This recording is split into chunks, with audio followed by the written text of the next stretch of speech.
महोदय, यह मानना कि उनको रोका नहीं जा सकता गलत है।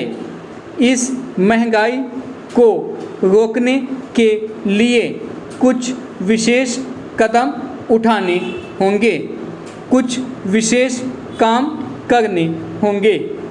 एक विशेष चीज़ जो इस बजट में आई है और जो घबराहट पैदा करने वाली है, यह है कि देश की पैदावार तो बढ़ रही है, देश का विकास तो हो रहा है, लेकिन इसके साथ ही साथ देश में बेकारी बढ़ रही है और ख़ास तौर पर पढ़े लिखे लोगों को बेकारी बढ़ रही है।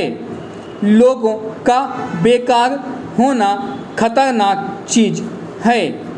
हमारी स्वतंत्रता के बाद शायद यह पहला अवसर है जब हमारी स्वतंत्रता के ऊपर एक आघात हुआ है और हम जिस प्रकार अपनी स्वतंत्रता की प्राप्ति के समय अपना सर्वस्व बलिदान करने के लिए तैयार थे, उसी प्रकार इस समय भी हमें तैयार होना होगा।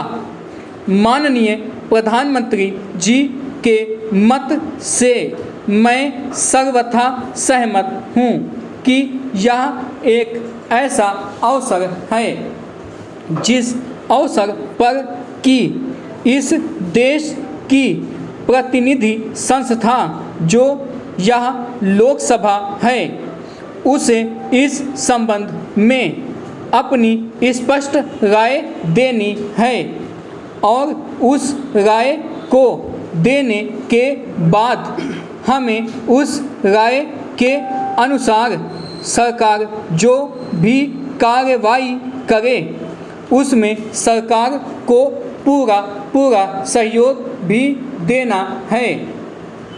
प्रजातंत्र में प्रजा के पूर्ण सहयोग के बिना काम नहीं चल सकता, चाहे वह कोई काम हो, छोटा काम हो या बड़ा काम हो।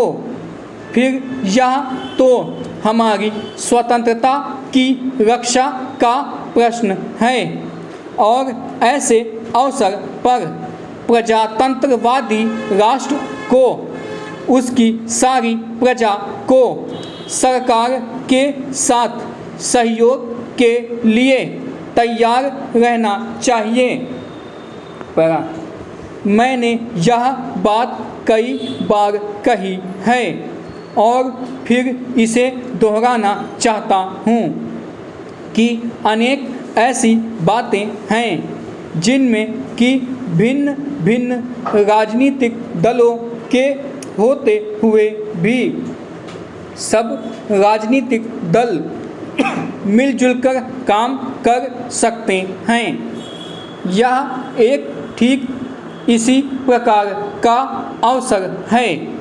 मैं अपने प्रधानमंत्री जी की वैदेशिक नीति का बड़ा भारी समर्थक रहा हूँ और कल इस सदन में इस संबंध में जो बहस हुई उससे भी यह पूरा परिणाम निकाला जा सकता है कि जहाँ तक हमारी वैदेशिक नीति के सिद्धांतों का संबंध है, वहाँ तक इस सदन का कोई दल, इस सदन का कोई भी सदस्य उन सिद्धांतों के विरुद्ध नहीं है। कल मैंने बड़े ध्यान से अपने साम्यवादी दल के नेता का भाषण सुना। उन्होंने यह कहा कि मूल प्रश्न हमारी मूल नीति के समर्थन का है